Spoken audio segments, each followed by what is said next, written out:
जय हिंद साथियों, उम्मीद है आप सभी एकदम बेहतरीन हैं। तो आज से हमने अनसॉल्व पेपर सॉल्व करवाना स्टार्ट कर दिया है। आज देखिए हम क्या देख रहे हैं, क्लास 12th की केमिस्ट्री का जो 2024 का अनसॉल्व पेपर था, उसमें सेट पहिल का कोड यहाँ दिया गया है 347FZ। तो आज इसी सेट को हम लोग सॉल्व करेंगे एक साथ में मिलके। तो इसके पहले आप लोग जरा बता दीजिएगा, आवाज सुनाई दे रहा है कि नहीं और वीडियो क्वालिटी एकदम क्लियर है कि नहीं। अब से आपके जो फिजिक्स, केमिस्ट्री, बायोलॉजी, हिंदी, अंग्रेजी जितने भी अनसॉल्व पेपर सब्जेक्ट के हैं, 10th के हो या 12th के, ये स्टार्ट कर दिए हैं सॉल्व करवाना। ठीक, तो अब आपकी फिजिक्स की क्लासेस भी चलने लगेंगी। एक बार जरा बता दीजिएगा सब लोग, दिखाई दे रहा है सबको बढ़िया से?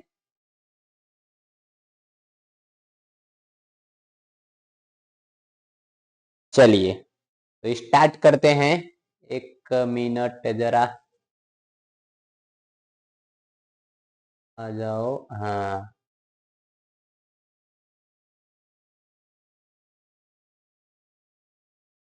चलिए तो क्वेश्चन देखते हैं। पहला क्वेश्चन नंबर पहला क्या है? अमर सरोज, यस सर। अच्छा, सब क्लियर है, चलिए ठीक। ये आपका जो अनसॉल्व पेपर था, ये है सब क्वेश्चन। तो हम एक एक क्वेश्चन बारी बारी से देखेंगे। तो हमने आज सॉल्व क्या करवा रहा हूं, तो देखिए, ब्लैक और थोड़ा मोटा हो जाओ, और एक पे क्या ले लूं, इस पे पीला वाला, ये तुम भी थोड़ा मोटा हो जाओ। चल रहा है, वेरी गुड। तो देखिए, ये कक्षा 12 का यानी क्लास 12th का क्या है, क्लास 12th का रसायन विज्ञान। थंबनेल में आप देख ही लिए होंगे कि सब्जेक्ट कौन सा है और अनसाल पेपर का सेट कौन सा है। तो ये सेट पहिलका का ये 347 का FZ कोड है, यही आज सॉल्व करवाएंगे। यहाँ क्वेश्चन आपको देखिए किस तरह से दिए रहेंगे। पहला क्वेश्चन आपका दे दिया जाएगा ऑप्शनल में, उसमें 6 क्वेश्चन ऑप्शनल रहेंगे, एक सेलेक्ट करके आपको बताना रहेगा। उसके बाद दूसरे क्वेश्चन में 4 ठो रहेंगे और वो हैं 2-2 नंबर के, ये एक एक नंबर का था, उसके बाद ये रहेगा 2-2 नंबर के। फिर इसी तरह तीसरा क्वेश्चन, उसमें भी 4 ठो हैं और ये कोई 2 नंबर के तो कोई 3 नंबर के, इस तरह से नहीं, 2-2 नंबर के सभी रहेंगे। अगला क्वेश्चन नंबर 4, इसमें भी 4 क्वेश्चन है और ये 3 नंबर के हो जाते हैं। तो इस तरह से जैसे जैसे क्वेश्चन नंबर आगे बढ़ता रहेगा, उस तरह से वो जो प्राप्तांक वाला जो नंबर रहता है उसको वो भी आगे बढ़ता रहेगा। अल्कोहल स्टार्टिंग से एंड तक अच्छा सा वीडियो बना दीजिए। अल्कोहल का वन शॉट अपलोड कर दिए हैं, आप लोग देखना चाहें तो देख सकते हैं। देखिए, केमिस्ट्री ये है। आप लोगों को अगर देखना रहेगा कोई वीडियो तो आपको क्या करना है वो मैं बता देता हूँ। चैनल पे जाएंगे, वहां प्लेलिस्ट मिलेगा, वहां से आप लोग देख लीजिएगा। अल्कोहल का वन शॉट मैं अपलोड किया हूँ। ठीक, तो चलिए एक एक क्वेश्चन स्टार्ट करता हूँ। पहला, ये कुछ इंस्ट्रक्शन रहेंगे, ये पढ़िएगा या ना, यहाँ जो पढ़ेंगे वही वहां पर भी लिखा रहेगा, तो डायरेक्ट आप क्वेश्चन पर जाइएगा। वैसे एक बार इंस्ट्रक्शन जरूर पढ़ लीजिएगा। पहला क्वेश्चन देखिए क्या कह रहा है। पहला क्वेश्चन कह रहा है कि 5 ग्राम NaOH, 5 ग्राम सोडियम हाइड्रोक्साइड को लेकर 450 ml विलयन में उसको घोल दिए। तो कह रहा है कि विलयन की मोलरता क्या होगी। क्या पूछ रहा है? मोलरता। Dinesh, yes sir. चलिए, मोलरता तो आप लोग पहले ये जानते रहिए, मोलरता बराबर सूत्र क्या होता है? मोलरता, देखिए मोलरता को प्रदर्शित करते हैं यम से, और यम बराबर सूत्र क्या होता है? स्मॉल w गुणे में 1000 बटे में स्मॉल यम, और ये रहता है भी। देखिए, यहाँ स्मॉल w क्या है, तो दिनेश यादव, हाय सर। हाय दिनेश। तो पहला क्वेश्चन जो ये है, एक काम करता हूं, मैं यहाँ ना सॉल्व करके यहाँ ऐसे सॉल्व कर देता हूँ, यही सॉल्व करूं। मोलरता के बारे में पहले कुछ बता देता हूं, फिर उसके बाद सॉल्व तो कर ही रहा हूं। देखिए, क्या मोलरता,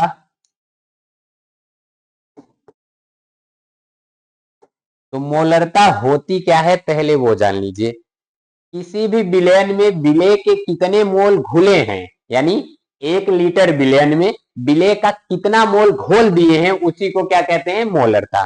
ठीक, इसको प्रदर्शित किससे करते हैं, तो मोलरता को प्रदर्शित करते हैं यम से।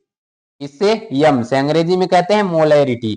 यम बराबर सूत्र हो जाता है W इंटू में 1000 बटे में यम इंटू में भी। अच्छा, यहां पर जहां W क्या है, तो W है विलेय का भार, क्या है, विलेय का भार। और स्मॉल यम क्या है, तो ये है विलेय का अणु भार, विलेय का अणु भार। और भी क्या है, तो ये है विलयन का आयतन, क्या है, विलयन का आयतन। कैपिटल यम क्या है, तो ये है मोलरता, क्या है, मोलरता। तब तक आप लोग जरा कमेंट में बताइए मोलरता का मात्रक क्या होता है, तो मैं आगे बता ही रहा हूं। अब इसमें इसी में देखेंगे तो जो मान दिया गया है, W का मान कितना दिया है, 5, कितना दिया है, 5 गुणे में ये 1000 रहेगा, तो इसको लिख लेंगे ऐसे ही। यम यानी NaOH है, और NaOH का अणुभार होता है 40, कितना, 40 गुणे में भी का मान दिया है 450 ml, कितना दिया है, 450 ml। ये इस तरह से लिख दिए। अब जैसे ही इसको सॉल्व करेंगे, यानी ये देखिए क्या कहा गया है, यही ना, 5 ग्राम NaOH वो घोल दिए, तो क्या कह रहा है, 450 ml विलयन बना, उसकी मोलरता क्या होगी, तो मैंने अभी सूत्र क्या बताया, यम बराबर, चलिए क्वेश्चन ये है, यम बराबर क्या हो जाएगा, W इंटू में 1000 बटे में स्मॉल यम गुणे में भी। अच्छा, चलिए मान रख दीजिए सबका। W का मान है 5 गुणे में 1000 बटे में यम यानी स्मॉल वाला मतलब अणुभार किसका, विलेय का। विलेय कौन है, विलेय यहाँ है NaOH, विलेय कौन है, NaOH। NaOH का अणुभार क्या होता है, 40, वेरी गुड अमरजीत। इंटू में विलयन यानी भी कितना है, तो वो है 450 ml, ये लिख दिए। अब हम करेंगे कट्टम कुट्टम, यानी उससे उसको काट देंगे, उससे उसको भाग दे देंगे, यही सब अब करेंगे। देखो, 1 0 से 1 0 काट दिया, बहुत सही। 1 0 से यहू 0 काट दिया, और सही। अब देखो, 2 से इसको काट दिए, 2 दूना 4, और इसको काट दिए तो ये आ गया 5, आया कि नहीं, हाँ आ गया। चलो अच्छा, इसी 5 से इसको काट दो तो ये 9 हो जाएगा, 5 9 45, यानी आ कितना गया, 5 है ऊपर, ये लो 5 लिख दिए, बटे नीचे देखो यहाँ 9 है और उधर 2 है, तो 9 दूना 18, यानी 5 बटा के 18। अच्छा, अब ध्यान देना, 5 में 18 का जब भाग दोगे तो कितना जाएगा, तो ये एक को बार नहीं जाएगा, यानी 0 दशमलव बढ़ाओगे ये 50 हो जाएगा, तो 18 दूना 36, 2 बार गया, कितना बचा, 50 में से 36 घटा 14 बचा, फिर एक 0 लगा दिए 140 हो गया, तो फिर 18 सत्ते 126, वेरी गुड, 7 बार ले गए, फिर 140 था, फिर कितना बचा, वही 14 ही, यानी बार बार 7 7 आता रहेगा, इसी तरह से ये आगे बढ़ता रहेगा। तो हम इसको ये लिख सकता हूं कि नहीं, या करके 0.278 क्या हो जाएगा, मोल पर लीटर, क्या हो जाएगा, मोल पर लीटर। तो ये हो गया यम बराबर, यानी इसका मोलरता कितना हो गया, 0.278 मोल पर litre. Very good, very good, हाँ, यानी इसका कौन सा सही हो जाएगा ऑप्शन, देखो यहाँ क्या है, 1 नहीं काट दो, 1 काट दो, 2 है, फिर 5 उसको भी काट दो, कौन सा सही है, ये ऑप्शन सही है। बोलो कौनो दिक्कत नहीं, यानी समझना क्या था, समझना ये था मोलरता, और ये लिख कर ले लो, मोलरता मोलरता इन सब पर एक आध न्यूमेरिकल तय है, चाहे 1 नंबर में दे दे, 2 नंबर में दे दे, या 3 नंबर में, यहां से एक न्यूमेरिकल 100% आएगा, इतने में किसी को कोई दिक्कत नहीं। चलो आगे चलते हैं, ये पहला सवाल था। आगे दूसरा, अच्छा यहाँ एक चीज मैं ये बताना भूल गया इसका जो मात्रक है, मात्रक, ये मात्रक हो जाता है मोलर या मोल पर लीटर, ये है इसका मात्रक। ठीक, आगे ये देखिए दूसरा क्वेश्चन है, कह रहा है संकुल K3CO C2O4 का होल थ्राइज में कोबाल्ट का ऑक्सीकरण संख्या क्या है? इसका पूछ रहा है कोबाल्ट का ऑक्सीकरण संख्या। अच्छा पहले तो आप ये जान लीजिए, अगर कोई भी इस तरह से लिखा रहता है तो ये उपसहसंयोजी यौगिक का उदाहरण है। किसका? उपसहसंयोजी यौगिक का। इसमें देखिए क्या लिखा गया है, ये जो K होता है इसकी ऑक्सीकरण संख्या होती है +1 और यहाँ लिखा है C2O4, C2O4 इसकी ऑक्सीकरण संख्या होती है -2। कितना? -2। अच्छा इसका जब संरचना बनाओगे ना तो ये कुछ इस तरह से बनता है, ऐसे C, फिर इधर C, इधर double bond oxygen, single bond oxygen, एक माइनस, इधर double bond oxygen, single bond oxygen, इस पर एक माइनस। ये देखो तो एक माइनस इधर, एक माइनस इधर, ये दो माइनस है तो इस पर चार्ज कितना रहता है? 2 माइनस। अब हमको क्या निकालना है? ऑक्सीकरण संख्या। चलो भैया निकालते हैं। जिसका निकालोगे ना, किसका पूछ रहा है? कोबाल्ट का, तो उसका हम x मान लेंगे। चलो यानी K का कितना होता है? +1 होता है। अच्छा K है कितना? 3 ठो, फिर प्लस एक का लिख लेते हैं तो बगल में जब जाते हैं प्लस का चिन्ह लगाते हैं, तो कोबाल्ट का x मान लिए। फिर देखो इसका कितना होता है, तो ये -2 लिख दिए, गुणा कर दिए, देखो यहाँ 3 है तो 3 लिख दिए। अच्छा ये बताओ इसके ऊपर कोई चार्ज है? नहीं, यानी बराबर करके क्या लिख देंगे? 0। अगर चार्ज रहता माइनस में रहता माइनस में लिख देते, प्लस में रहता प्लस में लिख देते। हेलो सर, हेलो से क्या है? शैलेंद्र वर्मा, हेलो शैलेंद्र वर्मा। तो चलो 3 का 3 प्लस यक्स, अब इधर देखो 3 दूना 6 और माइनस है तो ये -6 बराबर 0। -6 प्लस 3 यानी ये हो जाएगा -3 बराबर 0। देखो यहाँ माइनस है और वहां प्लस है, जब चिन्ह विपरीत रहता है तो घट जाता है, और चिन्ह वो लगाते हैं जो बड़ा रहता है। और यहाँ बड़ा कौन है? बड़ा तो 6 है, तो 6 के पहले कौन सा चिन्ह है? माइनस, लगा दिए माइनस। इसी माइनस को ए पलटी भेज दिए तो x बराबर क्या हो गया? +3। यानी जैसे ही माइनस को तड़ी पार करेंगे तो चिन्हवा बदल जाता है। तो देखो चिन्हवा बदल गया, तो इसका कितना है? +3। हेरो या 1 है या 2 है या 3, यानी कौन सा सही हो जाएगा? तो ये वाला सही होगा, यानी तीसरा विकल्प सही होगा। बताओ कोई दिक्कत? इतने में कोई दिक्कत, परेशानी, घबराहट, झंझनाहट नहीं? Very good. चलो अच्छा इसी बात पे हम तुमको एक और दे देते हैं, ये होमवर्क समझ लो। देखो K4FeCN6, इसमें K का होता है +1 और Cn का होता है -1। तो जरा कमेंट में बताओ यहाँ Fe का ऑक्सीकरण संख्या क्या हो जाएगा? बताओ जल्दी जल्दी, तब तक हम आगे बढ़ते रहते हैं। चलो हो गया ये। अब यहाँ क्या कह रहा है, ये क्या है जी? वो छोड़ो जो भी है कह रहा है ऐसा संक्रमण तत्व जिसमें परिवर्तनीय ऑक्सीकरण अवस्था नहीं पाई जाती। देखो क्या आया है? संक्रमण तत्व। तो पहले तो जान लो कि ये संक्रमण तत्व होता क्या है। क्या संक्रमण तत्व क्या होता है? यानी जो डी ब्लॉक का तत्व रहता है, कौन? डी ब्लॉक के तत्व को ही क्या कहते हैं? डी ब्लॉक के तत्व को ही क्या कहते हैं? संक्रमण तत्व। अच्छा संक्रमण तत्व क्यों कहते हैं? क्योंकि इनकी जो क्रियाशीलता है वो इनकी जो स्थिति है पीरियाडिक टेबल में वो यस और पी के बीच में रहती है। कहाँ? यस और पी के बीच में, यानी दोनों के बीच ये ब्रिज का काम कर लेता है। और ये यस और पी से, देखो यस में केवल धातु है, पी में धातु अधातु उपधातु सब हैं, इसमें भी केवल धातु धातु रहते हैं। क्या रहते हैं? धातु धातु। और ये जो होते हैं संक्रमण तत्व ना, ये एक से ज्यादा ऑक्सीकरण अवस्थाएं प्रदर्शित करते हैं। इतना एक से ज्यादा, क्यों? क्योंकि इनके पास अयुग्मित इलेक्ट्रॉन होता है, इसीलिए ये रंगीन आयन भी देते हैं।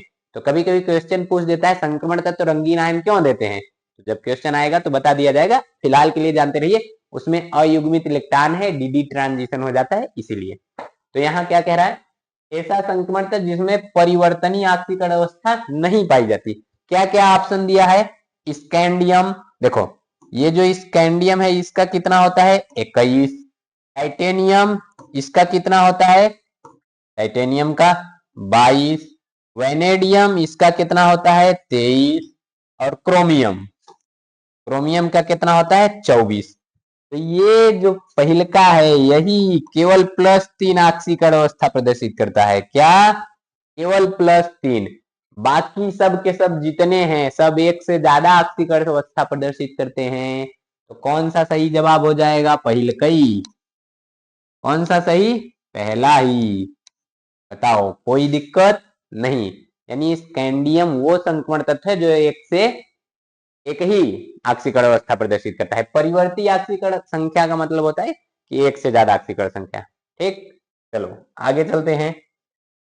ये लो, यौगिक जिसमें क्षारकीय प्राबल्य सबसे अधिक है, यानी किसकी क्षारकता सबसे अधिक है ये बताना है।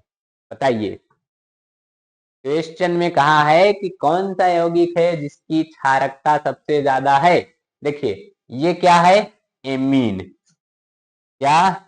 एमीन। एमीन होता क्या है, यानी वही नाइट्रोजन वाले कंपाउंड। अगर हम देखें तो ये कितने तरह का होता है? 3 प्रकार का। कौन कौन सा?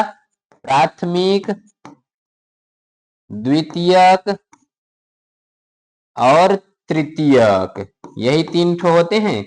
प्राथमिक को 1 डिग्री से प्रदर्शित करते हैं, द्वितीयक को 2 डिग्री से और तृतीयक को 3 डिग्री से ये प्रदर्शित करते हैं। अब ध्यान से देखिए, यहां पर जो नाइट्रोजन है उसके साथ जैसे ही CH3 लग जाता है तो वो +I इफेक्ट प्रदर्शित करने लगता है। क्या? +I effect. यानी पहले तो जान लीजिए इसकी जो क्षारकता है, क्या क्षारकता, ये डायरेक्ट मतलब डायरेक्टली प्रोपोर्शनल होता है किसके? लोन पेयर के। किसके? लोन पेयर इलेक्ट्रॉन के। और ये जो लोन पेयर इलेक्ट्रॉन है, यानी इसकी क्षारकता लोन पेयर इलेक्ट्रॉन के डायरेक्टली प्रोपोर्शनल होगी। तो यहाँ जैसे जैसे इनका मतलब श्रृंखला है वो बढ़ेगा तो ये +I ज्यादा प्रदर्शित करते हैं। यानी कि अगर जैसे ये देखिए क्या है, NH है, एक CH3 यहाँ है, एक CH3 यहाँ है, तो ये भी +I, ये भी +I शो करेगा, यानी 2 ठो +I इफेक्ट यहाँ पर देखने को मिल रहा है। अगला देखिए, यहाँ देखेंगे तो यहाँ यानी क्या है, NH2 और इधर CH3, तो यहाँ एक को +I देखने को मिल रहा है। इधर देखेंगे तो CH3 CH3 CH3 और इधर है N, यानी यहाँ कितना 3 ठो +I इफेक्ट मिल रहा है। इधर यहाँ अमोनिया है, यानी कि सबसे ज्यादा कौन, तो ये, यानी कुल मिला जुला के यहाँ जो क्षारकता है ये याद रखिए, जो क्षारकता है इसका क्रम आप क्या याद रखेंगे, तो ये 1 डिग्री से ज्यादा 2 डिग्री, 2 डिग्री से ज्यादा 3 डिग्री, ये इसके क्षारकता का क्रम है। यानी यहाँ सबसे ज्यादा क्षारी कौन होगा? CH3 का होल थ्राइस N। कोई दिक्कत इतने में नहीं। संजीव कुमार, जय श्री श्याम, जय श्री श्याम, राधे श्याम। चलिए क्लियर है इतना, आगे बढ़ते हैं। लो भाई, यौगिक जो डाइसैकराइड नहीं है, क्या? यौगिक जो डाइसैकराइड नहीं है, ऑप्शन में क्या है? सुक्रोज, सेलुलोज, लैक्टोज और माल्टोज। तो देखो पहले तो ये जान लो सैकराइड क्या होता है। क्या? सैकेराइड, ये कहते हैं कार्बोहाइड्रेट को। किसको? कार्बोहाइड्रेट को। अगर आप कार्बोहाइड्रेट पढ़ेंगे तो ये कार्बन हाइड्रोजन ऑक्सीजन से मिलकर बना यौगिक है। ठीक, इसमें रेशियो देखेंगे तो रेशियो क्या होता है 1:2:1। जनरली इसमें हाइड्रोजन और ऑक्सीजन का रेशियो यही रहता है। अभिषेक यादव, ओके, अच्छा ठीक। ये कार्बोहाइड्रेट का अगर आप वर्गीकरण पढ़ेंगे, क्या पढ़ेंगे इसका वर्गीकरण, तो ये देखेंगे आप 3 तरह के होंगे। क्या, एक होगा मोनोसैकेराइड, क्या होगा मोनोसैकेराइड, दूसरा होगा डाइसैकेराइड, डाइसैकेराइड, और तीसरा होगा पॉलीसैकेराइड। बोलो भैया क्या होगा पॉलीसैकेराइड। अब एग्जाम्पल देखते हैं, क्या एग्जाम्पल, मोनोसैकेराइड का एग्जाम्पल होता है ग्लूकोज, क्या होता है ग्लूकोज, फ्रक्टोज, ग्लैक्टोज, ये सब किसके एग्जाम्पल हैं मोनोसैकेराइड के। डाइसैकेराइड का एग्जाम्पल होता है लैक्टोस, माल्टोस, और इसके साथ साथ माल्टोस के साथ साथ सुक्रोज और सुक्रोज, तो ये सब किसके एग्जाम्पल है डाइसैकेराइड के। अच्छा पॉलीसैकेराइड, तो इसके एग्जाम्पल हैं सेलुलोज, सेलुलोज, काइटिन, तो ये सब इसके एग्जाम्पल हैं। ठीक, तो यहाँ क्या कह रहा है डाइसैकेराइड नहीं है, सुक्रोज ये तो डाइसैकेराइड है, और सेलुलोज ये डाइसैकेराइड नहीं है, माल्टोज भी डाइसैकेराइड है, लैक्टोज ये डाइसैकेराइड है, कौन नहीं है तो सेलुलोज। सेलुलोज क्या है तो ये है पॉलीसैकेराइड, पॉली ऐसे लिखा जाएगा जी, आ जाओ पॉलीसैकेराइड। अच्छा मोनोसैकेराइड यानी ये एकदम कार्बोहाइड्रेट का सबसे सिंपलर फॉर्म है, ये और अधिक छोटे टुकड़े में ना टूटेगा। डाइसैकेराइड यानी हाँ, जो टूटकर 2 ठो मोनोसैकेराइड का अणु दे दे। अगला क्या है पॉलीसैकेराइड यानी जो टूटकर मजे के मोनोसैकेराइड अणु दे दे, उसी को कहते हैं पॉलीसैकेराइड।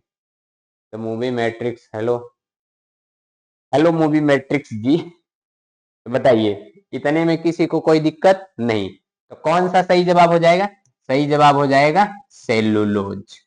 बताओ यहां तक कोई दिक्कत, नथिंग। चलो आगे बढ़ते हैं, तो ये क्या था अंग, अंग के बाद अब क्या है ये देखो, कह रहा है निम्न में से कौन से यौगिक की पहचान टालेन अभिकर्मक से होती है। बताओ कौन से यौगिक की पहचान टालेन अभिकर्मक से होती है, और ये टालेन अभिकर्मक होता क्या है ये भी जरा बताना। तो टालेन अभिकर्मक का सूत्र, और एक होता है फेहलिंग अभिकर्मक, फेहलिंग अभिकर्मक। चलो भाई बताओ, कमेंट करो धड़ाधड़ कमेंट करो। देखो टालेन अभिकर्मक होता है Ag2O, क्या होता है Ag2O, और फेहलिंग अभिकर्मक होता है CuO, कौन CuO।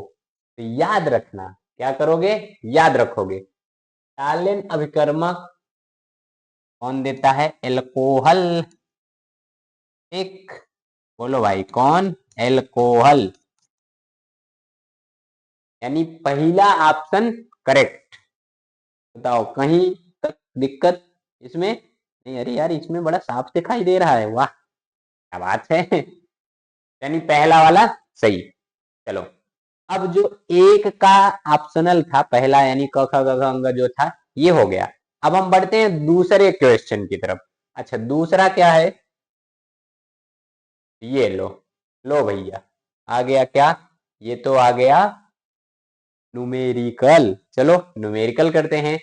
अच्छा 2 के क में जो जो दिया है पहले वो लिख लो, जो जो दिया गया है वो लिख लेते हैं। अच्छा पढ़ लें एक बार, कह रहा है 30 ग्राम एथिलीन ग्लाइकाल, उसका सूत्र दिया है C2H6O2 को 450 ग्राम जल में मिलाया गया, निम्नलिखित की गणना कीजिए। ए में क्या कहा गया है, तो ए में कहा गया है विलयन का हिमांक का गणना करने के लिए, और बी में कहा गया है ए में कहा गया बिलियन के हिमांक में अवनमन और बी में कहा गया है बिलियन का हिमांक। तो चलो देखते हैं। देखो हिमांक में अवनमन को प्रदर्शित किससे करते हैं? तो हिमांक में अवनमन जो होता है वो प्रदर्शित करते हैं डेल टीएफ से। बराबर होता क्या था? के एफ इंटू में डब्लू इंटू में 1000 बटे यहाँ यम इंटू में यम होता था अणु भार और इंटू में कैपिटल डब्लू, यही हो जाता था। चलो अच्छा यहाँ क्या क्या है कौन तो वो जानते हैं। डब्लू ये 1 मिनट, चलो ये तो सूत्र है, हम इधर यहाँ इसके बाद लिख कर और बढ़िया से बता देते हैं। ठीक, चलो एक नया पेज ले लेते हैं। यानी हम क्या देखे हैं? हम देखे हैं del T F is equal to K F into में स्मॉल डब्लू इंटू में 1000 बटे यम इंटू डब्लू। ये है जहां, कहा जहां क्या है डेल टी एफ बराबर है हिमांक में अवनमन, हिमांक में अवनमन और के एफ क्या है? मोलल हिमांक स्थिरांक नहीं क्या था, हाँ अवनमन हिमांक स्थिरांक क्या है? अवनमन हिमांक नहीं, क्या हो गया जी? हिमांक स्थिरांक। ये है W क्या है? ये है विलेय का भार। कैपिटल W क्या है? विलायक का भार, विलायक का भार। और यम क्या है? तो ये है विलेय का अणु भार, विलेय का अणु भार। ठीक, ये है। चलो अब जो जो मान दिया है धड़ाक दे रख दो। ठीक, तो अब हम देखते हैं जो जो मान दिया है, यानी del T F is equal to K F का मान जानते रहिए, आपकी जानकारी के लिए बता दिया जाए। जल का जो के एफ का मान होता है वो होता है 1.86, ये आपको याद रखना रहेगा। ठीक है, डब्लू का मान दिया है सवाल में, कितना दिया है? 30 ग्राम, बहुत सही।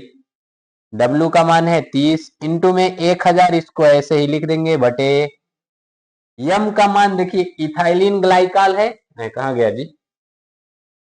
ये है एथिलीन ग्लाइकॉल, सूत्र है C2 यानी कार्बन का 12 होता है, 2 यानी 24 हो गया। हाइड्रोजन के एक होता है 6 है, यानी 24 और 6 कितना हो गया? 30। और इसका ऑक्सीजन का 16 होता है, 2 है, 16 दूना 32, यानी 30 32 कितना हो जाएगा? 30 32 62 हो जाएगा। तो ये हो गया 62 और गुणे में डब्लू का मान कितना दिया है? 450 ग्राम। देखें, हाँ ये देखो 450 ग्राम। देखो यहाँ जो एथाइलिन ग्लाइकॉल है ये क्या है? ये है विलेय, क्या है? विलेय है। और ये जल क्या है? तो जल है विलायक, कहा है? विलायक। तो वही आगे देख रहे हैं, सूत्र ये लगा दिए हैं। चलो अब काट कूट करते हैं। तो देखो 1 0 से 1 0 काट दिए, बहुत सही। और तो ये देखो कैसा करें, हाँ कैसा करें? चलो 1 0 से 1 0 काट दिए, बहुत सही। 3 से इसको काट दिए तो ये 15 आ गया। हाँ अब भाई कहाँ गिर गया यार?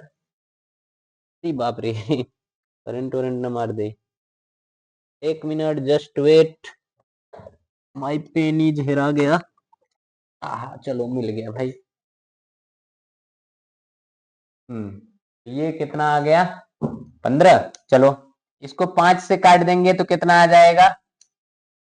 3 आ जाएगा। और इसको 5 से काट दें तो ये आ जाएगा 200। कितना? 200, बहुत सही। अच्छा अब क्या करते हैं, इसको काट देते हैं 2 से तो ये कितना हो जाएगा? 31। हाँ इसको काट दिए तो ये कितना हो गया? 100। तो अब गुणा कर दो, 1.86 गुणे 100, नीचे क्या है? 31 गुणे 3, यानी कितना आ जाएगा? इसका 100 में गुणा करा दोगे तो ये 186 बटे इसका गुणा कर दोगे तो ये हो जाएगा 93। 93 दूना कितना होता है 186। ये कितना आ गया डेल टीएफ का मान कितना 2। कोई दिक्कत नहीं। अच्छा ये जो था ना ये पहला था, क्या था पहला। अब हम यहीं पर इधर हम दूसरा ज्ञात कर ले रहे हैं। और दूसरा क्या होता है हिमांक, विलयन का हिमांक। यही पूछा गया ना विलयन का हिमांक। तो देखो विलयन का हिमांक बराबर क्या हो जाएगा, क्या कहा गया है, विलयन का हिमांक, हम डायरेक्ट हिमांक लिख देता हूं, क्या हिमांक। तो शुद्ध विलायक का हिमांक माइनस विलयन, ये वाष्पदाब में अपेक्षिक अनुमान।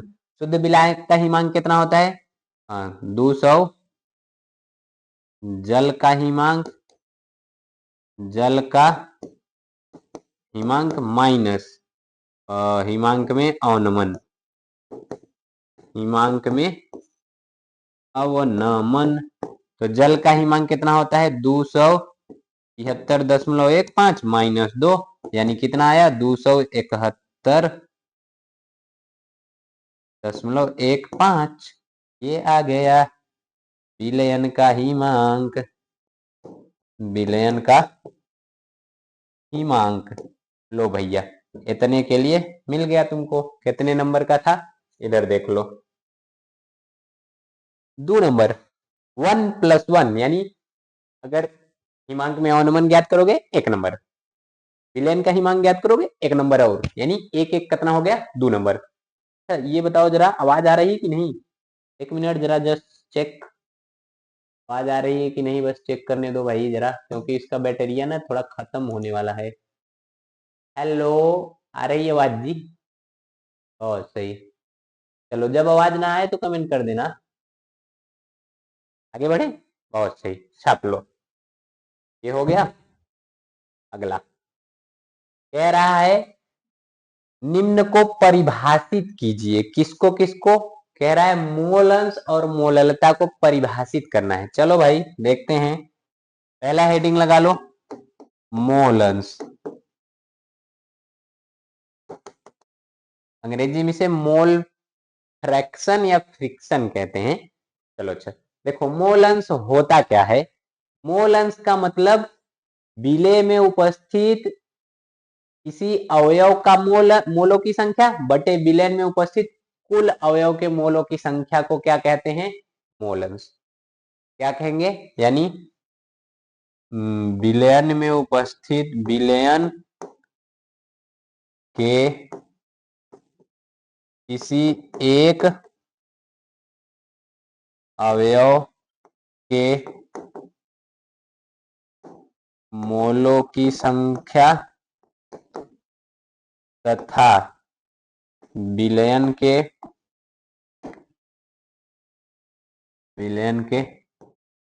कुल अवयव के मोलों की संख्या के अनुपात को मोल अंश कहते हैं, मोल अंश कहते हैं। इतना लिख दिए। देखो मोल अंश को प्रदर्शित करते हैं यक्ष से। इसे किससे प्रदर्शित करते हैं, प्रदर्शित करते हैं यक्ष से। यानी देखो यक्ष ए का मतलब हम समझ रहे हैं विलेय का मोल अंश। तो ये क्या हो जाएगा यन ए बटे में यन ए प्लस यन बी। अगर यही तुम किसके लिए निकालो यक्स बी के लिए, तो यन बी बटे में यन ए प्लस यन बी हो गया। ये विलेय का मोल अंश, ये है विलायक का मोल अंश। इसके साथ साथ ये जानते रहो यक्स ए प्लस यक्स बी बराबर होता है 1। ये तीनों सूत्र याद रखना। ये क्या हो गया, मोल अंश को हम परिभाषित भी कर दिए, इसका कोई मात्रक नहीं होता। क्लियर, इसका कोई मात्रक नहीं होता। अच्छा दूसरा देखो क्या कहा गया है, मोललता। चलो मोललता को भी हम परिभाषित कर देते हैं। दूसरा क्या है, मोललता है भाई, क्या हो गया है? किसे अंग्रेजी में कहते हैं मोलैरिटी। 1 kg विलायक में उपस्थित विलेय के मोलों की संख्या को कहते हैं मोललता। यानी 1 kg विलायक में उपस्थित मोलों की संख्या को मोललता कहते हैं, मोललता कहते हैं। ठीक। अच्छा, हम यही 1 kg विलायक की जगह अगर 1 लीटर विलेन कह दें तो मोलरता हो जाएगा। बड़ा बड़ा लिखिए। अच्छा अच्छा, ठीक, और बड़ा बड़ा लिखते हैं। ठीक, इसको प्रदर्शित करते हैं स्मॉल एम से। किससे प्रदर्शित करते हैं? स्मॉल एम से। स्मॉल एम बराबर हो जाता है विलेय के मोल बटे विलायक का द्रव्यमान। अच्छा, तो देखो जो विलेय का मोल है इसको हम यम बराबर लिख सकते हैं यन अपान में कैपिटल डब्ल्यू। अब क्योंकि यन बराबर होता है स्मॉल डब्ल्यू बटे में कैपिटल यम, ये यानी भार बटे अणु भार। क्या होता है? भार बटे अणु भार। तो इसको हम ये लिख सकता हूं कि नहीं? यम बराबर देखो क्या है डब्ल्यू और बटे में इधर क्या हो जाएगा यम इंटू कैपिटल डब्ल्यू। अच्छा, ये जो है ना यहाँ ये भार किस में, द्रव्यमान किस में है? तो द्रव्यमान यहाँ है केजी में। अगर इसी को हम ml में करना चाहें, या मतलब ये ग्राम में करना चाहें, तो यहाँ हम 1000 से कर देंगे गुड़ा, ये हो गया। और इसका जो मात्रक होता है, मात्रक यहाँ लिख देता हूं,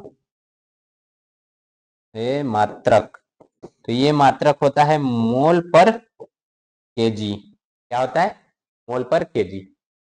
ये ताप से प्रभावित नहीं होता, ये आप लिख लीजिएगा, ताप से प्रभावित नहीं होता। और ये क्वेश्चन पूछा गया है ताप से प्रभावित नहीं होता है, ये बात याद रखिएगा, नोट पॉइंट 1 नंबर में आएगा इस साल। ठीक, तो दोनों समझ लिए, मोल अंश मोललता दोनों। आगे बढ़ते हैं। देखो मोललता ये है, ये क्वेश्चन था। आगे की तरफ बढ़ते हैं। लैंथेनाइड आकुंचन क्या है और लैंथेनाइड आकुंचन के प्रभाव की विवेचना कीजिए। अब जरा इससे पहले आप लोगों से इतनी हालचाल पूछ रहे हैं, दिखाई दे रहा है सब ठीक ठाक एकदम? कोई दिक्कत परेशानी घबराहट झंझलाहट नहीं? चलिए बहुत सही, आगे बढ़ते हैं तब। क्वेश्चन क्या है? लैंथेनाइड आकुंचन क्या है? तो देखिए लैंथेनाइड आकुंचन क्या होता है, जैसे ही परमाणु क्रमांक बढ़ता है उसकी त्रिज्या कम हो जाती है, इसी को कहते हैं लैंथेनाइड आकुंचन। आपको हम पीरियाडिक टेबल लाकर दिखाता हूं, 1 मिनट देखूं जरा पीरियाडिक टेबल है कि नहीं। बहुत पहले डाउनलोड तो किया था, देखूं है कि नहीं। शनि रात समय दे दीजिए तो देख लूं पीरियाडिक टेबल है कि नहीं। आ जाओ भाई पीरियाडिक टेबल, पीरियाडिक टेबल कम। आहा, मिल गया मिल गया मिल गया है। तो देखिए थोड़ा बहुत क्रॉपिंग हो जाए, कटकुट जाओ, ये हो गया। यस, तुम भी थोड़े ऊपर चले जाओ। यस, ये देखिए ये क्या है? ये है पीरियाडिक टेबल, आवर्त सारणी। अब आप ध्यान दीजिएगा, क्या है ये? आवर्त सारणी। अब आवर्त सारणी में ये आपको जो दिखाई दे रहा है, ये डी के लिए क्या है? 3D। क्या है? 3D। ये है 4D, ये है 5D और ये है 6D। 5D का जो स्टार्टिंग है ना, देखेंगे तो ये स्टार्टिंग है लेंथेनम। इससे स्टार्टिंग है लेंथेनम से। लेंथेनम के आगे जैसे ही आप बढ़ेंगे तो इसके आगे जितने तत्व हैं ना, ये सब लेंथेनाइड कहलाते हैं। और उसके निचवा है एक्टिनम, ये क्या है? एक्टिनम। इसके आगे के जो तत्व हैं उस पूरे को सब मिला जुला के कह देते हैं एक्टिनाइड। ये है लेंथेनाइड और एक्टिनाइड। Hello sir ji, good evening Tinku Maurya, Arun good evening sir ji, good evening Arun, good evening sir ji, कैसे हैं आप? एकदम वीआईपी। तो देखिए, लेंथेनाइड आकुंचन, सवाल क्या था? यही है कि लेंथेनाइड आकुंचन क्या होता है। तो ध्यान से देखिएगा, यहां हम हेडिंग लिख देता हूं, क्या? लेंथेनाइड, लेंथेनाइड आकुंचन, या इसी को लेंथेनाइड संकुचन भी कहते हैं। ठीक, ये क्या होता है? परमाणु क्रमांक बढ़ने पर परमाणु त्रिज्या घट जाती है, इसी को कहते हैं लेंथेनाइड आकुंचन। सर जी फिजिक्स कब से चलेगा? कल से चलेगा फिजिक्स जी, यानी संक्रमण तत्वों के, संक्रमण तत्वों के, या फिर एक मिनट रुक जाइए बस, परमाणु क्रमांक छोटा सा एकदम लिखिएगा, परमाणु क्रमांक बढ़ने पर परमाणु आकार व त्रिज्या में कमी आ जाती है, आ जाती है। इसे ही लेंथेनाइड संकुचन कहते हैं। क्या कहते हैं इसे ही? लेंथेनाइड आकुंचन, जो भी है आकुंचन कहते हैं। देखिए, लेंथेनाइड आकुंचन क्या है, समझ में आ गया? अच्छा, अब यहाँ कह रहा है लेंथेनाइड आकुंचन के प्रभाव। तो इसके प्रभाव क्या क्या होते हैं वो जान लीजिए। पहला प्रभाव हम जानते हैं, इस लेंथेनाइड आकुंचन के कारण, जैसे ये देखिए, इधर देखिए, जैसे ये देखिए, अब इसके आगे के जो भी तत्व हैं लेंथेनाइड के, उनकी जो त्रिज्या रहती है, जैसे मान लीजिए एक ये ले लीजिए, हाफमानियम, हाफ मार्फियम जो भी है वो, और उसके बाद वाला, तो जैसे बढ़ा रहे हैं उसकी त्रिज्या घट जाएगी, तो घट जाएगी तो इसके बराबर हो जाती है, दोनों की त्रिज्या आकार बराबर हो जाता है, इससे उसमें बहुत सी समानता आ जाती है। यानी पहला प्रभाव क्या पड़ता है? लेंथेनाइडो में समानता, लेंथेनाइडो में समानता, ये है उसका पहला प्रभाव। अच्छा अच्छा, ऐसे ही लिखना है क्योंकि 2 नंबर का है तो उसको बहुत विस्तार से नहीं लिखना है। दूसरा क्या होता है? दूसरा होता है क्षारकता का घटना, क्षारकता का घटना। क्षारकता का घटना मतलब ये जो लेंथेनाइड है ये क्षारीय प्रकृति के होते, तो जैसे जैसे परमाणु क्रमांक बढ़ता है तो इनके क्षारकता का क्रम घट जाता है। यहाँ पर ये देख लीजिए, जैसे में ये एक है एल ए, अगर मान लीजिए कोई है एल ए ओ एच का होल थ्राइस, और एक लास्ट का इसी का देख लीजिए L U, L U O H का होल थ्राइस, ये ज्यादा क्षारीय है और ये कम क्षारीय है। तो इससे पता चला ना, जैसे जैसे जा रहे हैं तो क्षारकता का क्रम घटता जा रहा है। सर आप बोलते हैं कि आपको केमिस्ट्री नहीं है, कब बोले हैं केमिस्ट्री नहीं आती जी? हम केमिस्ट्री पढ़ा रहे हैं, कैसी बात कर रहे हो तुम? तो ये क्वेश्चन जो था क्लियर हुआ? क्वेश्चन क्या था? क्वेश्चन ये था लेंथेनाइड आकुंचन क्या है और उसके प्रभाव क्या है। तो यानी परमाणु क्रमांक जैसे ही बढ़ा रहे हैं त्रिज्या आकार उसका घट जाए, इसे कहते हैं लेंथेनाइड आकुंचन या संकुचन। ठीक, इसके प्रभाव क्या है? तो 2 प्रभाव याद रखिएगा, लेंथेनाइड के गुणों में समानता आ जाती है, दूसरा क्या होता है, जो इसका क्षारकता का क्रम है वो घटता जाता है। यानी जैसे ये देखिए, ये है लेंथेनम, ये है उसके बाद के तत्व नीचे जो एफ ब्लॉक में है, ये है लेंथेनाइड, ये पूरी की पूरी क्या कहलाती है? लेंथेनाइड, इसके नीचे का एक्टिनाइड। तो जैसे जैसे इधर जाएंगे क्षारकता घट जाएगी और इनके गुणों में समानता आती रहती है। तो ये क्या है जो क्वेश्चन था उसका आंसर। आगे बढ़ते हैं। जी सर जी, आती है, केमिस्ट्री आती है थोड़ी बहुत। ठीक, अगला क्वेश्चन देखो क्या कह रहा है, FeNH3 का होल ट्वाइस और CN, देखो CN4 लिख दिया है, यहाँ CN का होल 4 रहेगा, मिस्टेक हो गया बेचारे से। ये रहेगा क्या, ये रहेगा FeNH3 का होल ट्वाइस और CN, इसको एक ब्रैकेट में करके इसका होल 4 कर दो, ब्रैकेट बंद करो, ब्रैकेट के ऊपर क्या दिया है माइनस। इसका पूछा जा रहा है ज्यामितीय समावयवता बनाना है, क्या, ज्यामितीय समावयवता बोले थे आप, याद कीजिए।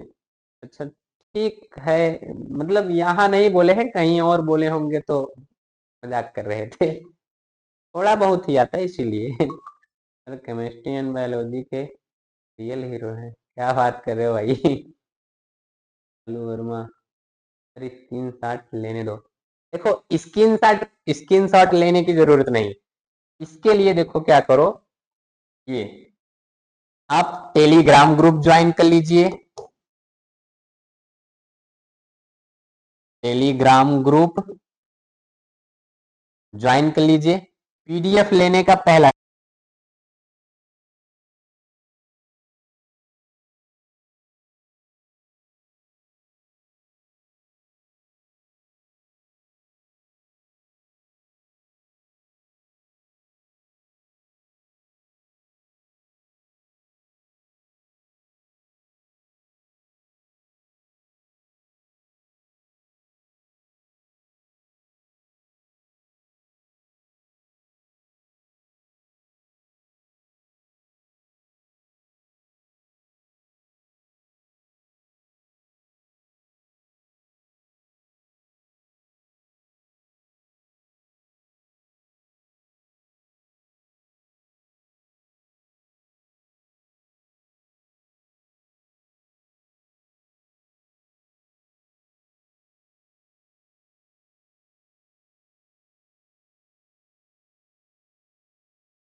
हो गया। हेलो, आवाज आ रही है, बहुत सही। हेलो, हेलो, चलो अभी इसको चार्ज लगा देता हूँ। तो देखिए आपको पीडीएफ के लिए क्या करना है, टेलीग्राम ग्रुप ये है बायोकेम इन्फो शेयर, यहाँ ज्वाइन कर लीजिए, पीडीएफ आपको मिल जाएगा। अगर आप नहीं ज्वाइन कर सकते हैं तो व्हाट्सएप पर इस नंबर पर आप कांटेक्ट करके कह दीजिएगा कि हाँ पीडीएफ भेज दीजिए सर जी, पीडीएफ के लिए ये नंबर, ठीक है, तो आपको भेज दिया जाएगा। चलिए फिलहाल आते हैं अपने क्वेश्चन पर, जितने क्वेश्चन है अभी लास्ट में सबको एक बार ऐसे स्क्रीनशॉट मारने के लिए बता दूंगा, तो मान लीजिएगा जिसको स्क्रीनशॉट मारना रहेगा। अब आवाज आ रही ना, अच्छा जैसे ही आवाज बंद हो बीच में बता दीजिएगा। अरे काम करो भैया,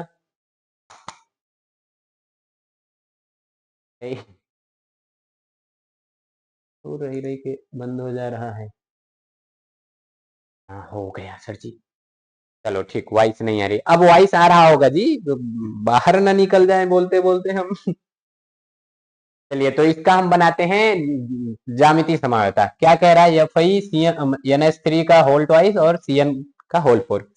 ये ज्यामितीय समावयवता, यानी ज्यामितीय समावयवता दो प्रकार की होती है, एक होता है सिस, दूसरा होता है ट्रांस। सिस को हिंदी में कहते हैं समपक्ष और इसको कहते हैं विपक्ष, क्या कहते हैं विपक्ष, यानी जब सेम सेम ग्रुप लगवा लगवा हो या कह लीजिए 90 डिग्री पर हो तो उसको कहते हैं समपक्ष, 90 डिग्री पर होंगे तो क्या है समपक्ष, और इधर मैं खड़ा हूं उधर यहाँ सेम सेम इस सीधे पे मैं ही खड़ा रहूं उसको कहते हैं ट्रांस, यानी 180 पर विपक्ष। ठीक, तो चलिए देखिए दो ठो कौन है NH3, ये जो है ना ये एग्जाम्पल किसका है, तो ये एग्जाम्पल है MA2B4 का, इसका एग्जाम्पल है MA2B4। अब कैसे बनाते हैं, तो ये जो Fe है इसको बीच में बना लेंगे। अब चार जगह पहले आप जोड़ दीजिए, CN है, लो भैया 4 जगह हम जोड़ दे रहे हैं Cn, तो ये Cn और ये जोड़ दे रहे हैं एक क्या है ना, तो यहाँ NH3, यहाँ पर भी NH3, तो यहाँ क्या हो गया Cn। अब देखिए ये इस तरह से एक को माइनस लगा है, एक को माइनस लगा दिए, ये आपका हो जाएगा सीस यानी समपक्ष समावयवता। ये दो तरह की समावयवता प्रदर्शित करेगा, सीस और ट्रांस, तो ये हो गया समपक्ष। देखिए यहाँ ये NH3 पास पास है, जरूरी नहीं यही बनाइए, आप कहीं भी दो जगह पास पास बना दीजिएगा। अब इसी का 180 होगा इधर, इधर 180 होगा, इस NH3 को यहां ला देंगे, हो गया ट्रांस। क्या हो गया ट्रांस, यानी कि ये सीस हो गया, तो ट्रांस कैसे बनाएंगे, Fi यहां बनाइए NH3, इधर बना दीजिए NH3, इधर Cn, यहां भी Cn, यहां भी Cn साइनो, और यहां भी Cn, एक को माइनस है, एक को माइनस लगा दीजिए इस पर, हो गया। ये क्या है, ये है ट्रांस, ट्रांस यानी बी पक्ष। अच्छा, अब जरूरी नहीं मैं यहाँ जोड़ा हूं तो आप भी यही है, आप किधर जोड़ दीजिए, दो जगह पास पास NH3 जोड़ दीजिए, बन गया सीस। एक जगह जहां NH3 जोड़े हैं उसके ठीक सामने यानी ओपल की NH3 जोड़ दीजिए, तो उसको कहते हैं ट्रांस। तो ये समावयवता यही प्रदर्शित करता है, ये समपक्ष विपक्ष सीस ट्रांस। बताइए कोई दिक्कत इतने में, लीजिए स्क्रीनशॉट लेना हो जितना लीजिए आराम से, आगे बढ़े। बहुत सही, चलिए कोई दिक्कत नहीं है ना। तो अगला क्वेश्चन क्या कह रहा है, ये PDF के लिए, लो भैया आ गया बढ़िया वाला क्वेश्चन। देखो क्या कह रहा है, CH3 CH2 CH2 CH3 के मुक्त मूलक क्लोरीनन से बनने वाले सभी संभावित मोनोक्लोरो संरचनात्मक समावयवता को पहचानिए। मतलब क्या कहवाना है, इसका पहले क्लोरीनन, क्लोरीनन का मतलब होता है क्लोरीनीकरण, और क्लोरीनीकरण का मतलब होता है क्लोरीन का जुड़ना, यानी क्लोरीनन का क्या मतलब हो जाएगा, क्लोरीन का जुड़ना, क्लोरीन का जुड़ना। चलो अच्छा जोड़ते हैं क्लोरीन को। देखो क्या दिया गया है, CH3 CH2 CH2 CH3, यही है। इसकी क्लोरीनीकरण करा देंगे यानी Cl2 से क्रिया कराएंगे, तो बनता क्या है, एक Cl एक H भाग जाएंगे, तो ये क्या बनेगा, CH3 CH2 CH2 CH3, नहीं यहां हो जाएगा CH2, एक को भाग गया CH2, तो यहां आ गया Cl और प्लस में हो जाएगा HCl। तो क्या कह रहा है, मोनोक्लोरो संरचनात्मक समावयवता, यानी एक को क्लोरीन है, ये क्या हो गया मोनोक्लोरो। अब इसी को हम और क्या क्या, देखिए इसका नाम अगर आप लिखेंगे तो ये क्या हो जाएगा, एक पर है क्लोरो यानी 1 क्लोरो, 1 2 3 4, 4 को क्या कहते हैं ब्यूट, एन लगा दोगे सिंगल बॉन्ड है, तो ये हो जाएगा 1 क्लोरोब्यूटेन। लेकिन हम करना, देखो समावयवता का मतलब क्या है, ऐसे मैं सीधा सीधा हूं, मेरा हाथ ये तोड़ दो, पैर तोड़ दो, पैर की जगह हाथ लगा दो, हाथ की जगह पैर लगा दो, भार तो मेरा सेम ही है, बस तनीरा स्ट्रक्चर बदल गया। तो समावयवता का मतलब होता है कि फार्मूला सेम रहे, बस उसका स्ट्रक्चर बदल दो, प्रॉपर्टी उसका गुण बदल जाए, उसी को कहते हैं समावयवता। तो यहाँ हम क्या कर रहे हैं, इसी Cl को हम दो पर जोड़ सकते हैं कि नहीं, हाँ जोड़ सकते हैं, जोड़ दे रहे हैं। तो देखो इसी को कहां जोड़ दे रहे हैं, दो पे, तो क्या हो जाएगा CH3 CH2 CH2 CH, एक मिनट, तो यहाँ ये क्या हो जाता है, ये हो जाएगा CH3 और ये CH हो जाएगा, जो ये CH2 में कर रहा था ये हो जाएगा CH, इसका यहाँ जुड़ गया Cl, तो ऊपर जोड़ो नीचे जोड़ो कोई खास फर्क नहीं पड़ता। नाम लिखोगे तो क्या हो जाएगा, दो पर है यानी ये हो जाएगा 2 क्लोरो ब्यूटेन, 4 को ब्यूट कहते हैं, सिंगल बॉन्ड है, एन लगा देंगे। इसके अलावा आप कोई समझौता बना सकते हैं। तो इसके अलावा एक और पॉसिबल है, कौन? सी, देखो CH3 CH3 और CH3, यहाँ Cl, लेकिन यहाँ कह रहा है मुक्त मूलक के क्लोरीनन से, तो क्लोरीनन से केवल दो ही समझौता मिलेगी, पहली तो ये और दूसरी ये वाला नहीं मिलेगा। ठीक, तो इसको नहीं बनाना है।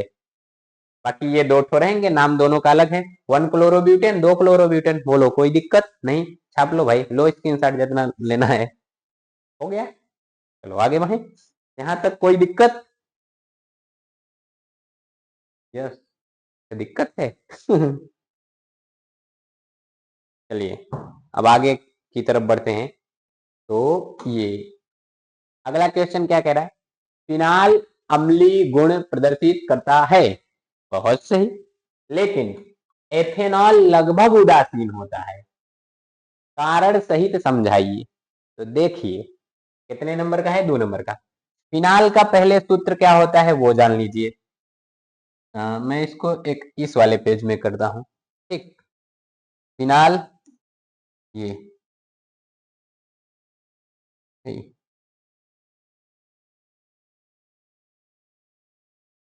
ये क्या है?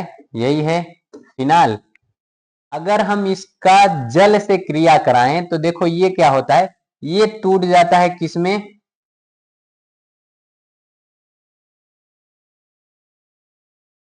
फिनाक्साइड आयन और प्लस H+। ठीक, ये क्या है? ये है फिनाक्साइड आयन, फिनाक्साइड आयन, और ये है हाइड्रोजन आयन। और आपने पढ़ा था, क्या पढ़ा था? कि जो अम्ल होते हैं, कक्षा 10 में याद करिए, अम्ल H+ देते हैं, तो फिनाल H+ दे रहा है, लेकिन जो आपका एथेनॉल होता है वो H+ नहीं देता, बल्कि वो धातु से क्रिया करके एसीटेट मतलब सोडियम का लवण बना लेता है, लेकिन H+ नहीं देता। ठीक, अच्छा इसके लिए ना मैंने एक वीडियो भी अपलोड किया है, क्या? तो आप देखेंगे जब प्लेलिस्ट में जाएंगे तो वहां है फिनाल की अम्लीय प्रकृति, दिखा देता हूं आपको, 1 मिनट भाई, बैक हो जाओ, आ जाओ यूट्यूब, बस रुके रहिए जरा, आ रहा है यूट्यूब। ओ भैया जल्दी जल्दी आओ, search bio M sir, search, आ जाओ, देखिए। Anjali good evening sir, good evening Anjali.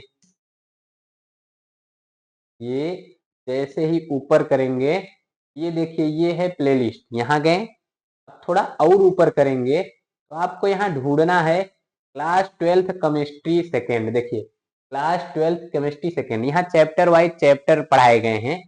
जैसे ही इसको मैं ओपन किया तो यहाँ जैसे ही ऊपर किया तो फिनाल चैप्टर में चलना है, अभी तो हेलोएरिन चल रहा है, एल्कोहल चल रहा है। ये देखिए फिनाल की अम्लीय प्रकृति, ये मैं इस वीडियो को चला दिया। अब यहाँ पर देखिए ये मैंने पढ़ाया है, आ जाओ भाई। अरे ओहो, प्रचार आ रहा है, बहुत सही। आवाज कहाँ से कम होगा भाई इसका? यार ये भाई बंद हो जाओ। चलो कोई बात नहीं, ये देखो, बड़ा हो गया यार, अरे यार बड़ा नहीं हो रहा है, हुआ है जो, चलिए छोड़िए, जाने दीजिए इसको। जैसे ही ये आगे बढ़ाया, ये आ जाओ, देखिए ये अनुनाद में, उसी में अनुनाद बता दिया हूं। उसके पहले आ जाओ आ जाओ, तो ये वीडियो आराम से आप लोग देख लीजिएगा पूरा, ठीक है? ये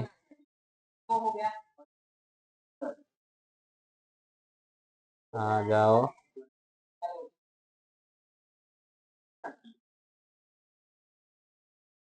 देखना चाहेंगे? एक मिनट, कुछ और है ना?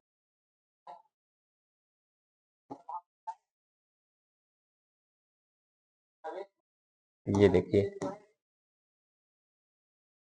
ये लिखा हुआ है उस वीडियो में, आराम से थियरी सब लिख दिया हूँ, आप लोग देख लीजिएगा। दिख रहा है सर? चलिए ठीक, तो ये क्वेश्चन आप लोग वहां से आराम से पढ़ लीजिएगा, ठीक है। आते हैं अपने क्वेश्चन पर। कहाँ गया जी? तो ये याद रखेंगे, ये H प्लस दे देता है जल के साथ क्रिया क्रिया करके, यानी क्या लिखेंगे, क्या जो फिनाल है, फिनाल जल के साथ H प्लस आयन देता है, इसलिए लिए इसलिए अम्लीय है। लगता है पहले जाके लिखना, हिंदी पढ़ना पड़ेगा। अम्लीय है, परंतु, है इतना बड़ा परंतु, एथेनॉल जल के साथ H प्लस नहीं देता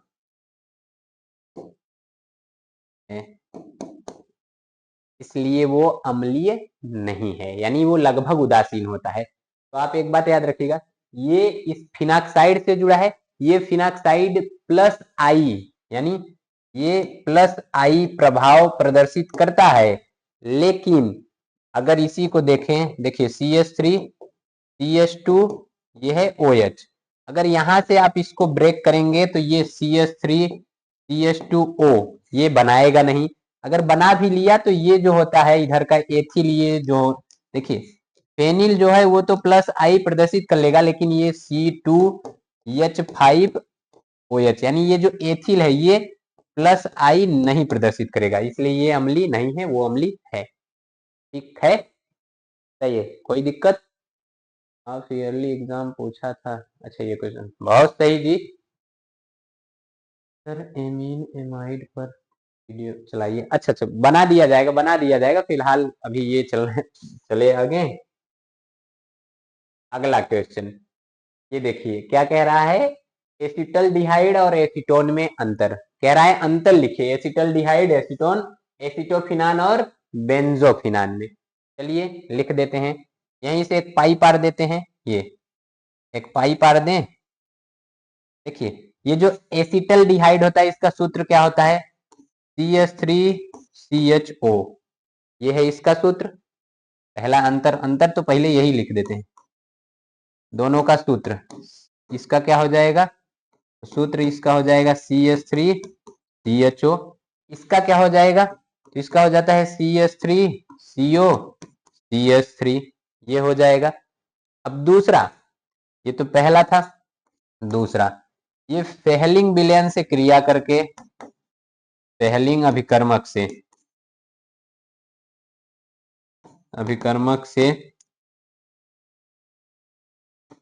क्रिया करता है, और ये फेहलिंग अभिकर्मक से क्रिया नहीं करता,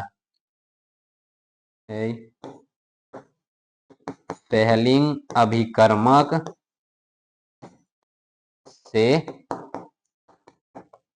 क्रिया नहीं करता है, ये अंतर है।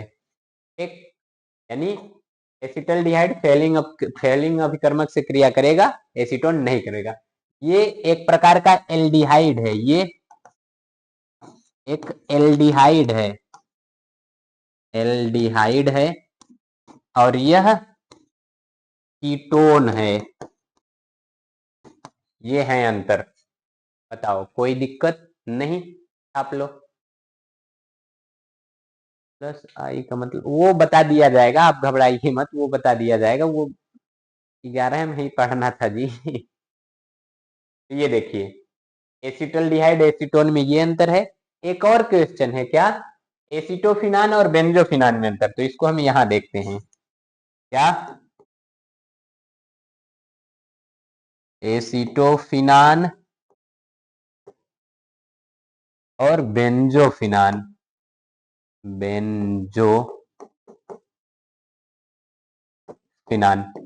तो पहला तो दोनों का सूत्र देखेंगे, ये देखिए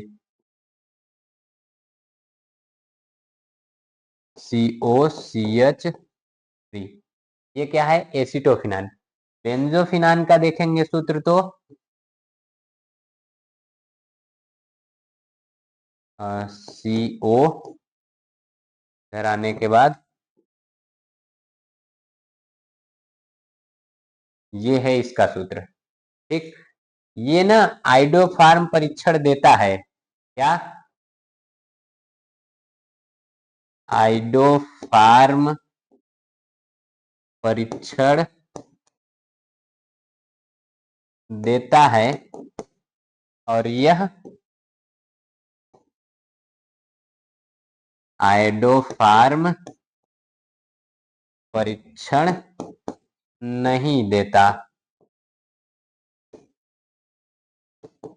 ये अंतर है। आइडोफार्म यानी क्रिया कराते हैं, किससे, तो NaOI से, किससे क्रिया कराएंगे, NaOI से। ये NaOI से क्रिया करके आइडोफार्म यानी CH3 बनाता है, लेकिन ये नहीं बनाता। गुड नाइट सर मनोहर सरोज, गुड नाइट मनोहर, गुड नाइट। ये हो गया दोनों में अंतर। देखो इधर इसमें क्या अंतर था, ये दोनों का सूत्र CH3CHO CH3CO CH3, ये फेहलिंग अपकर्मक से क्रिया करेगा, ये नहीं करेगा, ये एल्डिहाइड है, ये कीटोन है। इधर का था एसिटोफिनान और बेंजोफिनान में, देखो इसका ये फार्मूला है, इसका ये फार्मूला है। बेंजीन से COCH3 जोड़ दो तो ये एसिटोफिनान, CO जोड़ के दूठे बेंजीन बगले बगले जोड़ दो, वो हो जाएगा बेंजोफिनान। इधर देखो आइडोफार्म परीक्षण देगा, ये नहीं देगा। और आगे बढ़े, लो अगला क्वेश्चन है न्यूक्लियोसाइड और न्यूक्लियोटाइड में अंतर। क्या, न्यूक्लियोसाइड और न्यूक्लियोटाइड, ये बायोलॉजी में भी पढ़ना रहेगा। ये जो क्वेश्चन है ना, ये बायोलॉजी में भी है। कहा, बायोलॉजी में भी। चलो देख लेते हैं न्यूक्लियोसाइड और न्यूक्लियोटाइड। ये अच्छा, एक काम करते हैं ना, बढ़िया से देखते हैं इधर, ऐसे ही रहने दो, चलो इधर ये न्यूक्लियोसाइड इधर, न्यूक्लियोटाइड इधर, न्यूक्लियोसाइड न्यूक्लियोटाइड, ठीक। अब देखो, जी सर जी, न्यूक्लियोसाइड क्या होता है, ये बनता है शुगर प्लस नाइट्रोजनी क्षार। किससे बनता है, शुगर, पेंटोज शुगर प्लस नाइट्रोजनी क्षार, नाइट्रोजनी क्षार। अच्छा, ये बनता है शुगर, नाइट्रोजनी क्षार, नाइट्रोजनी क्षार और प्लस फास्फेट से। किससे, फास्फेट से, ठीक। न्यूक्लियोसाइड यानी वो किससे किससे बनेगा, तो ये बनेगा शुगर से और नाइट्रोजनी क्षार से। और ये जो न्यूक्लियोटाइड होता है, तो न्यूक्लियोटाइड बनता है शुगर, नाइट्रोजनी क्षार और फास्फेट, या इसी को मैं ये लिख सकता हूं कि ये बनता है न्यूक्लियोसाइड प्लस फास्फेट से, ये बनता है। अच्छा, ये तो पहला अंतर था। दूसरा अंतर देखेंगे, ये जो न्यूक्लियोसाइड होता है, यह न्यूक्लियोटाइड का घटक है, यानी यह न्यूक्लियोटाइड का घटक है। घटक मतलब ये उसी को बनाता है, और ये यह न्यूक्लिक अम्ल का घटक है, यह न्यूक्लिक अम्ल का घटक है, ठीक। बताइए कोई दिक्कत इतने में नहीं, ये था दोनों में अंतर, न्यूक्लियोसाइड न्यूक्लियोटाइड। न्यूक्लियोसाइड किससे बना रहेगा, शुगर और नाइट्रोजनी क्षार से, ये शुगर, नाइट्रोजनी क्षार और फास्फेट से, यानी इसमें आर्थोडाई मतलब फास्फोडाई एस्टर बांड पाया जाता है, और इसमें फास्फोडाइएस्टर बांड नहीं पाया जाता। हाइड्रोजन बांड और ग्लाइकोसिडिक बांड पाया जाता है। इसमें हाइड्रोजन ग्लाइकोसिडिक रहता है, उसके साथ साथ एक आर्थो फास्फोडाइएस्टर बांड इसमें पाया जाएगा, इसमें नहीं पाया जाएगा। एक यानी इधर फास्फो डाइएस्टर बंध, तो ये यहां नहीं है और यहां है, इधर रहेगा। ये है अंतर। बताइए कोई दिक्कत परेशानी इतने में? ये क्या था? तो ये था, देखिए टाइम बहुत ज्यादा हो गया है तो आज इतने ही पर रोक देते हैं। बताइए अभी तक जो मैं बताया किसी को कोई दिक्कत कहीं पर? एक मिनट में जरा शुरू से बता देता हूँ कितना कब से चल रहा है जी। 1 घंटा, बाप रे। चलिए देखिए स्टार्टिंग से मैं क्या सॉल्व करवाना स्टार्ट किया हूँ, स्टार्टिंग से देखिए धड़ाधड़ देखते हैं। पहले तो मैं आया, थंबनेल दिखाया, थंबनेल में क्लास 12th का केमिस्ट्री का अंसाल पेपर सेट 1 था, वो मैं बता दिया। उसके बाद इधर एक बढ़िया सा फोटो दिखा दिया, भाई मैं ये सॉल्व करवा रहा हूँ तो ये तो दिखाना बनता है। आगे जो क्वेश्चन थे वो मैं दिखाया, अब इसी क्वेश्चन को बड़ा बड़ा करके सॉल्व करवाया। पहला क्वेश्चन क्या था?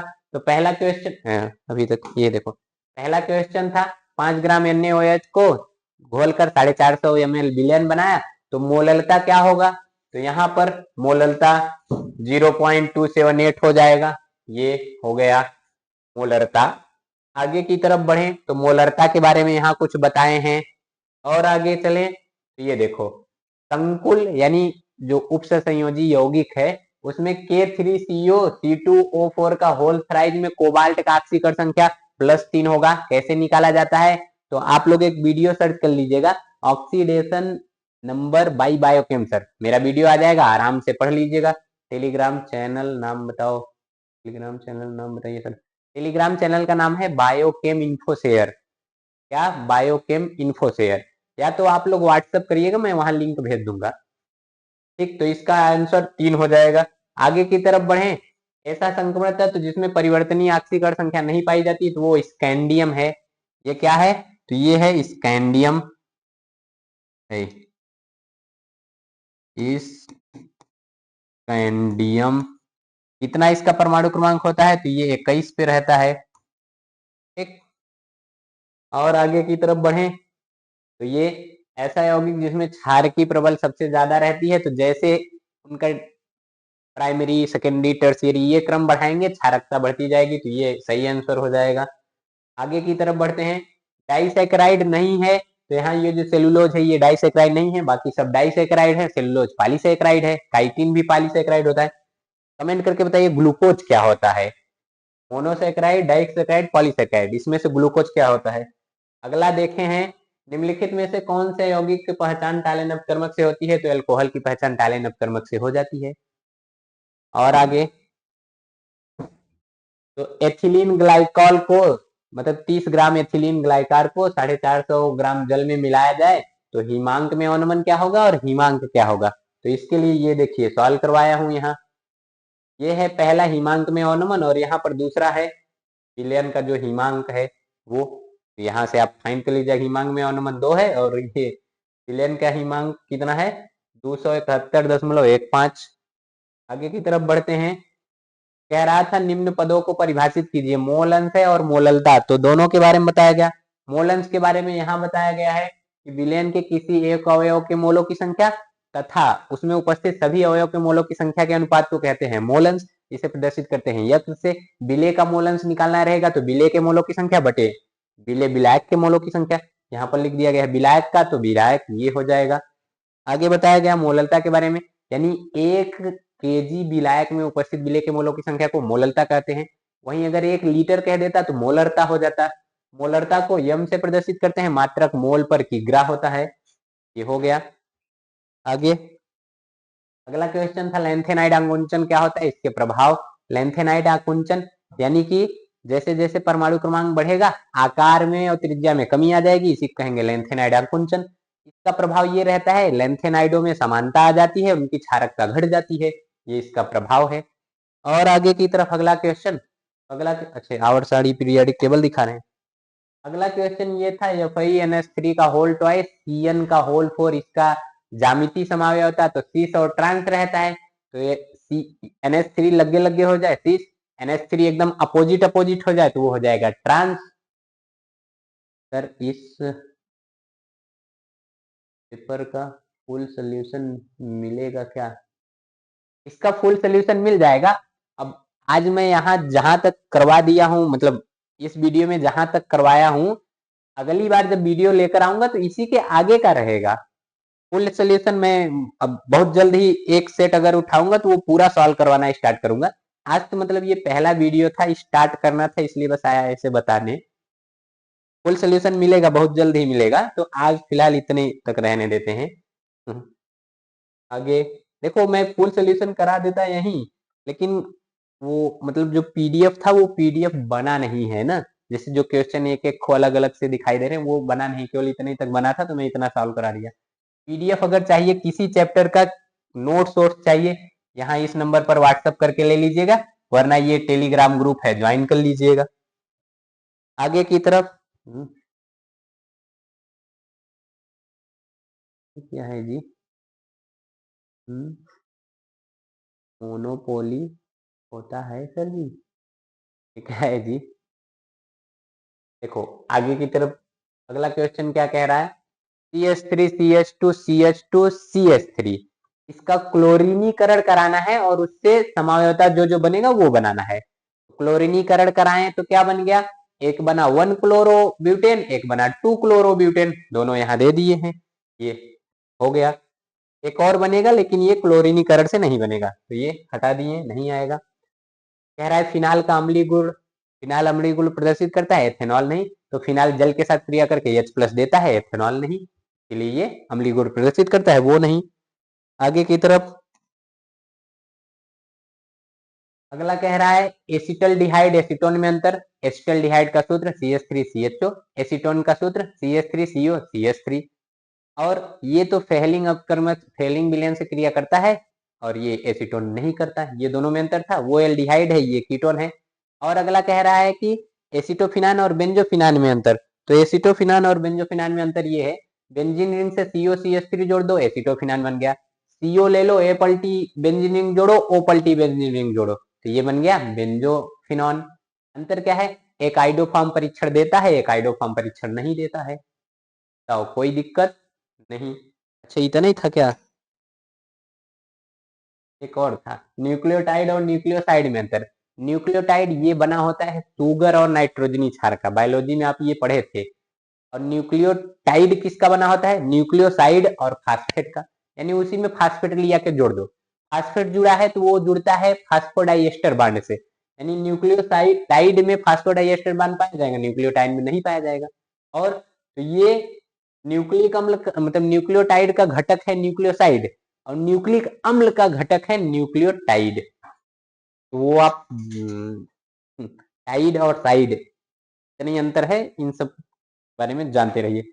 अब बताइए, किसी को कुछ पूछना है जो मैं आज बताया हूं जितना? किसी को कुछ पूछना है या क्लास अब बंद किया जाए? इसके आगे का मैं अगले वीडियो में करवा दूंगा, ज्यादा लंबा वीडियो हो जाएगा। मुझे भी अब तनी राव भूख लग गई है। बताइए, किसी को कुछ पूछना है?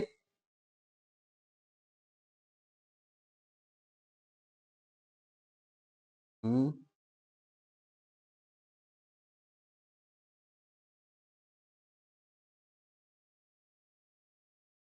नहीं पूछना है? बहुत सही जी। तो जाओ आ जाओ आ जाओ। अरे अरे अरे, क्या हो रहा है जी?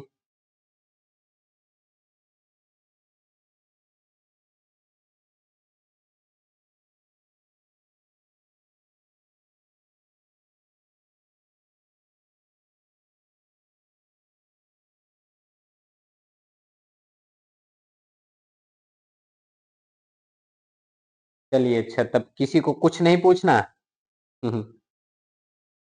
तो आप सब अपना कीमती समय देकर आकर ये क्लास किए, उसके लिए आप सभी का बहुत बहुत धन्यवाद। इसके आगे के क्वेश्चन को सॉल्व करवाने के लिए हम आप लोगों से मिलेंगे अगले वीडियो में। तब तक के लिए सभी को शुभ रात्रि। आराम से पढ़ते रहिए। बोर्ड एग्जाम अब समझ लीजिए आ ही गया है। हाँ, एक लोग ज्वाइन भी हो गए टेलीग्राम ग्रुप में। ठीक है, तो चलिए मिलते हैं अगले वीडियो में। तब तक के लिए बाय बाय।